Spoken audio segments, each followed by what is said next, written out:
In early 2013, a troubling case began to unfold in Minnesota, one that would quietly unravel into tragedy. 30-year-old Kira Steger worked as a retail associate at the famous Mall of America in Bloomington. Retail wasn't just a paycheck for her, it was something she genuinely loved. She showed up early, stayed late when needed, and rarely, if ever, called in sick. So when she failed to report for her scheduled shift on February 23, 2013, her coworkers immediately sensed that something was wrong. Kira was dependable to a fault. She didn't ignore messages, and she certainly didn't vanish without explanation. After repeated phone calls and texts went unanswered, concern escalated into alarm. Before long, authorities were notified that she was missing. Kira had been born on November 19, 1982, in Des Plaines, Illinois, to her parents Marcy and Jay Steger. To them, she was vibrant, compassionate, and fiercely devoted to the people she cared about. Friends often described her as someone who could see potential in others before they recognized it in themselves. She had an uncanny ability to encourage, uplift, and inspire. After moving to Minnesota, she found work at the Mall of America, first at Wet Seal and later at Delia's. Her coworkers weren't just colleagues, they were part of her inner circle. She built friendships easily and treated her workplace like a second home. By all accounts, Kira was building a future filled with promise. She had dreams, ambitions, and plans she spoke about often. Everything about her life suggested stability and optimism, until she disappeared. On Thursday, February 21, 2013, Kira worked a regular shift. According to coworkers, she seemed perfectly normal that evening, cheerful, engaged, and looking forward to dinner plans with her husband after closing. She had married Jeffrey Trevino 3 years earlier. The two had met, quickly formed a connection, and their relationship progressed into marriage. From the outside, they appeared like many other couples, occasional disagreements, but nothing dramatic or publicly concerning. Those closest to them never reported witnessing explosive arguments or signs of serious trouble. Whatever challenges they faced as a couple remained private. When Kira didn't show up for work that Saturday morning, February 23rd, her absence sent immediate shockwaves. She was known for her punctuality and discipline. Being late wasn't in her nature, and failing to appear without contacting anyone was entirely out of character. Co-workers tried repeatedly to reach her. When those attempts failed, they contacted Jeffrey to ask if he knew where she was. Jeffrey told them that Kira had left the house the morning before and had not returned. He didn't seem overly concerned. According to him, she sometimes stayed overnight with friends or relatives without much notice. He suggested that perhaps the heavy snowfall that week had caused car trouble, or that her phone battery had died. Minnesota winters were brutal, after all, and getting stranded wasn't unheard of. Still, something about the situation didn't sit right with those who knew her best. Later that same day, Jeffrey filed a missing persons report. He also informed Kira's family. When her parents received the call, confusion and fear set in. Disappearing without contacting them was not something Kira would do. The uncertainty hit them hard. Almost immediately, detectives began their investigation, following standard procedure by speaking first with the spouse and examining the immediate surroundings. When officers visited the Trevino residence, Jeffrey explained that on Thursday night, he and Kira had enjoyed time together at the mall after her shift. They had dinner, spent time bowling, and then returned home. He said they watched a movie before going to bed. The next morning, Friday, Kira supposedly left around 8:30 a.m. because she had an important work-related event requiring her presence. He claimed she seemed normal, no signs of distress or unusual behavior. Though he acknowledged they'd experienced some marital strain in recent months, he portrayed it as typical disagreements, nothing severe. Detectives pressed further. Did Kira have someone else in her life? Was there any possibility of an affair? Jeffrey denied it firmly. He insisted he loved his wife and trusted her. He admitted they had been arguing occasionally, but portrayed it as ordinary marital tension. There was no indication, in his telling, that anything serious had occurred the night she vanished. Meanwhile, investigators turned their attention to surveillance footage from the Mall of America. Given the mall's size, housing hundreds of stores, restaurants, attractions, and entertainment venues, it was equipped with extensive camera systems. Detectives reviewed footage from February 21st, focusing on the time Kira finished her shift. The recordings appeared to support Jeffrey's account. The two met at the mall, spent time together, and eventually left through the parking area. Nothing in the footage suggested conflict. They seemed calm, casual, even affectionate. If anything went wrong that night, it wasn't visible there. As days passed without answers, anxiety deepened. Waiting without information became agonizing for Kira's family. Determined not to remain idle, they traveled to Bloomington. They printed flyers bearing her photograph and distributed them across neighborhoods, posting them on poles, bulletin boards, and storefront windows. They stopped strangers on the street asking if anyone had seen her. The effort was fueled by hope, but also dread. The longer she remained missing, the darker the possibilities became. During neighborhood canvassing, investigators noticed that one nearby home had a security camera mounted outside. Interestingly, its rotating angle occasionally captured the Trevino residence. Officers requested access to the footage, hoping it might provide clues about movement in or out of the house during the crucial time frame. Around the same time, phone records from Kira's carrier arrived. What they revealed shifted the direction of the investigation entirely.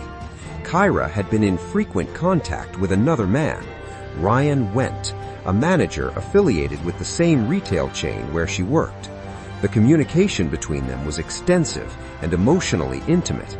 Detectives discovered that Ryan had recently left the state and was driving toward Colorado during the time Kira disappeared. The timing raised immediate suspicion. Authorities contacted Ryan and arranged for questioning in Colorado. He cooperated. He explained that he had been texting Kira while driving through South Dakota on the evening of February 21st. Records confirmed the messages had been exchanged shortly before her phone went silent. What stood out most was that some of those texts were sent while Kira was reportedly having dinner with her husband. The tone of the messages suggested emotional distance between her and Jeffrey, indicating that her marriage may have been under more strain than previously acknowledged. Still, technical analysis of Ryan's phone location data and credit card transactions showed he was genuinely traveling out of state. His alibi held. Despite the suspicious timing and romantic involvement, there was no physical way he could have been present in Minnesota that night. Eventually, investigators ruled him out as a suspect. The phone records revealed one final chilling detail. Kira's last outgoing message was sent at 11:44 p.m. After that, her phone went completely inactive. Attention returned to the neighbor's surveillance footage. The rotating camera provided fragmented glimpses of the Trevino home.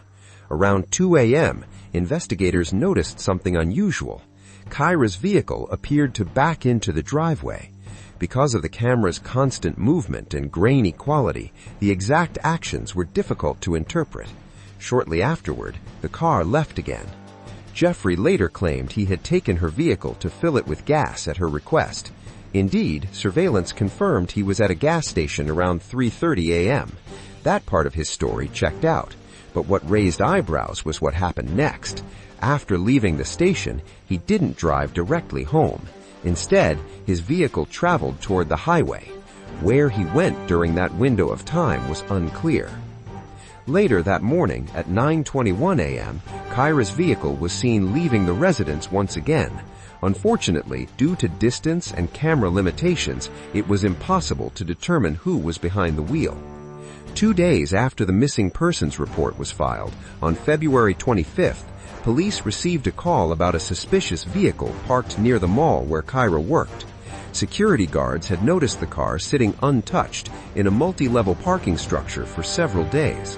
Before a tow truck driver inspected it before removal, he spotted what appeared to be reddish smears on the trunk. Authorities were alerted immediately. The vehicle was Kira's white Chevrolet. Inside, investigators found her purse. Disturbingly, it contained printed divorce documents that appeared to have been downloaded from the internet. Nearby, in the snow behind the car, officers found a rolled-up trunk mat. On the underside were dark stains. DNA testing would later confirm the blood belonged to Kira. At that moment, hope began to fade. Her family, who had clung desperately to the belief that she would be found alive, were now forced to confront a devastating reality. The discovery of blood suggested violence, but without a body, questions lingered painfully in the air. What happened to her? Did she suffer? And who was responsible? Investigators now shifted their focus to identifying who had abandoned the vehicle. Surveillance footage from cameras near the parking structure captured the white Chevrolet entering the lot shortly after leaving the house that morning. Minutes later, a man wearing a hooded sweatshirt appeared in view. He walked away from the direction of the car, crossed the street, and approached a taxi stand. After a brief conversation with the driver, he entered the cab and left. Tracking records from the taxi company showed that the passenger paid in cash and was dropped off just 1 block from Kira and Jeffrey's home. The same rotating neighborhood camera that had captured earlier activity recorded the taxi passing by. 2 minutes later, a hooded figure entered the frame, walking toward the Trevino residence. Though the image quality was poor, investigators noticed a distinct white logo on the sweatshirt. The evidence was tightening like a noose. Soon, armed with a search warrant, officers returned to the house, this time not for conversation, but for forensic examination. When investigators entered the Trevino home with a warrant, the house appeared quiet and orderly at first glance. The furniture was in place. Nothing seemed overturned. There were no obvious signs of chaos. But seasoned detectives know that violence does not always leave behind dramatic destruction. Sometimes it hides beneath carefully wiped surfaces and rearranged rooms. Forensic specialists began their meticulous sweep of the property, moving slowly from one room to the next. In the master bedroom, subtle details immediately caught their attention. The bed looked slightly repositioned compared to impressions left in the carpet. Certain pieces of furniture appeared recently moved. The air itself seemed faintly tinged with the sharp scent of cleaning products. Then they saw it. Small, dark, reddish stains marked the wall beside the bed. At first, they were barely noticeable, tiny specks against the paint. But closer inspection revealed more. When investigators pulled back the bedding and examined the mattress, they discovered dozens upon dozens of similar stains. Later counts would estimate close to 100 separate spots embedded in the fabric. The team applied luminol to the carpet, an investigative chemical that reacts with traces of blood invisible to the naked eye. As the lights dimmed, the floor began to glow. The entire area surrounding the bed illuminated in a ghostly blue pattern. It wasn't a small spill, it was widespread. The reaction extended from the bedroom outward, tracing a faint path that suggested something or someone had been moved. Forensic testing would later confirm that the blood belonged to Kira. Investigators expanded their search throughout the rest of the home. Though the living areas appeared cleaner, there were signs that extensive scrubbing had taken place. Cleaning supplies were found nearby. The carpet fibers showed indications of saturation and drying. It was evident that someone had worked hard to remove something. Outside the house, detectives also inspected Jeffrey's personal vehicle. Unlike Kira's car, there were no visible bloodstains inside. There were no signs of struggle. Yet during the search, officers recovered something small but significant: a gas station receipt. The timestamp on the receipt placed Jeffrey at a station roughly 1 hour and 40 minutes before Kira's vehicle was later abandoned at the mall parking ramp. The receipt indicated that he had used his own debit card. Detectives visited that gas station and requested surveillance footage. The video showed Jeffrey pumping gas into his vehicle.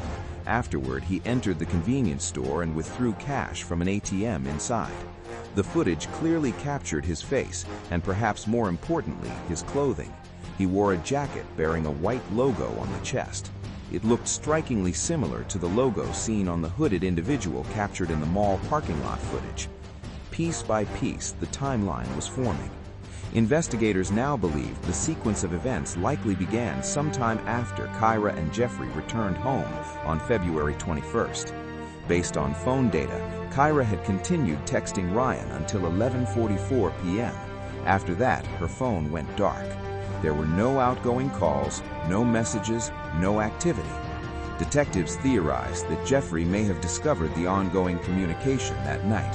Whether he physically saw the messages or confronted her about it remained unclear, but evidence suggested a violent confrontation occurred inside the bedroom.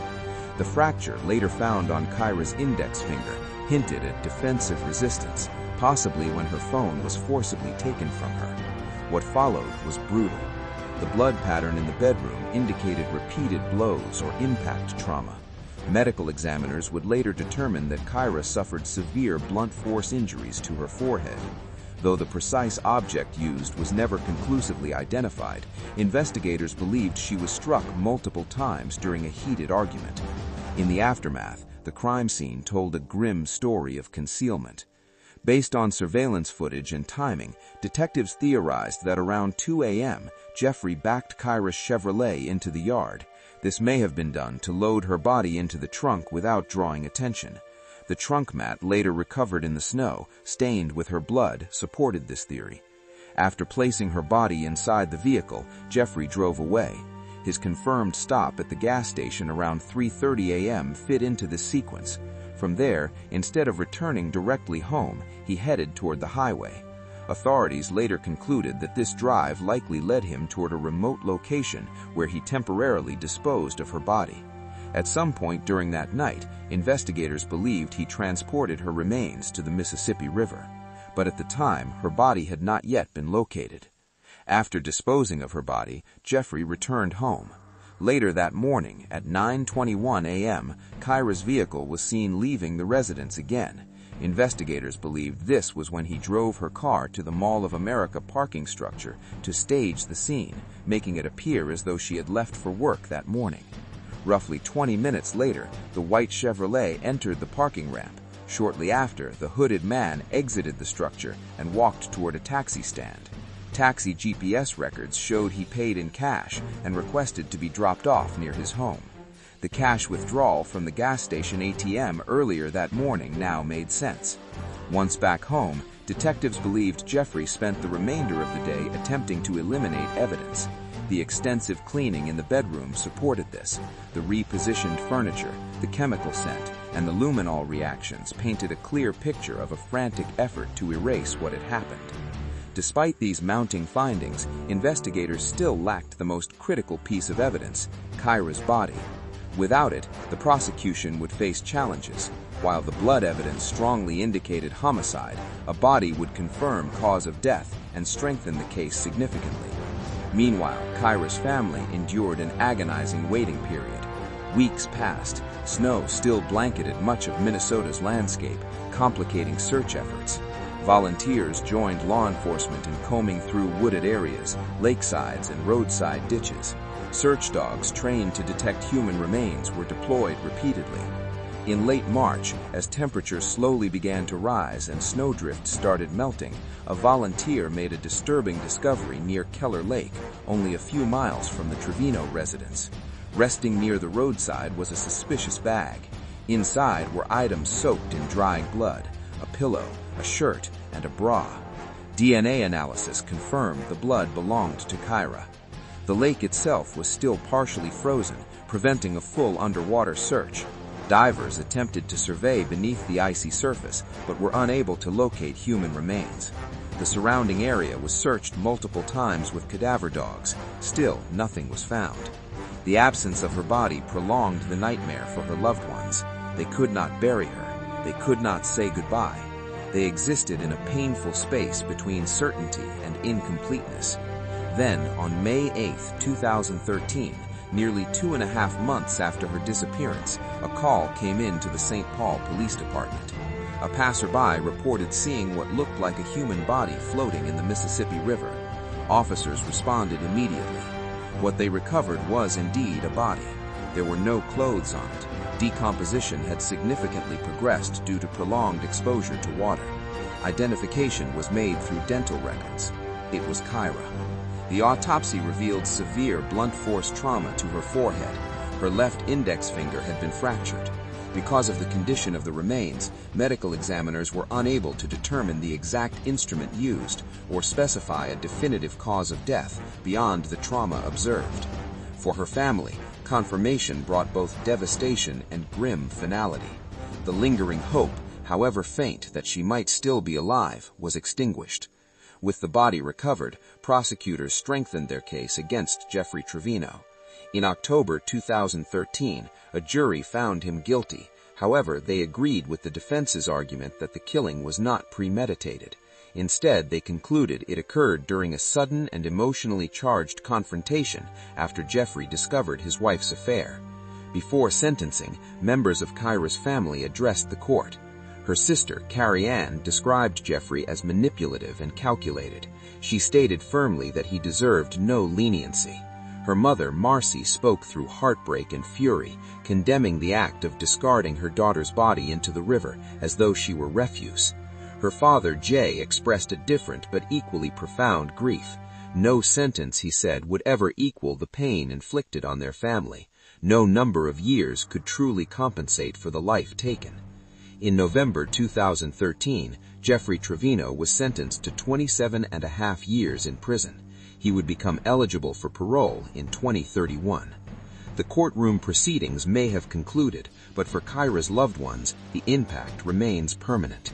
A vibrant young woman who uplifted others, who dreamed of a peaceful future, whose co-workers considered her family, was gone.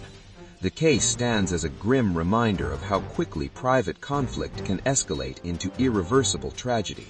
Surveillance cameras, phone records, and forensic science ultimately unraveled the deception, but none of it could restore what was lost. Kira Steger's story is not only one of betrayal and violence, it is also one of remembrance. Her family continues to speak her name, her friends recall her laughter, and those who followed the case are left reflecting on how ordinary moments can conceal extraordinary darkness.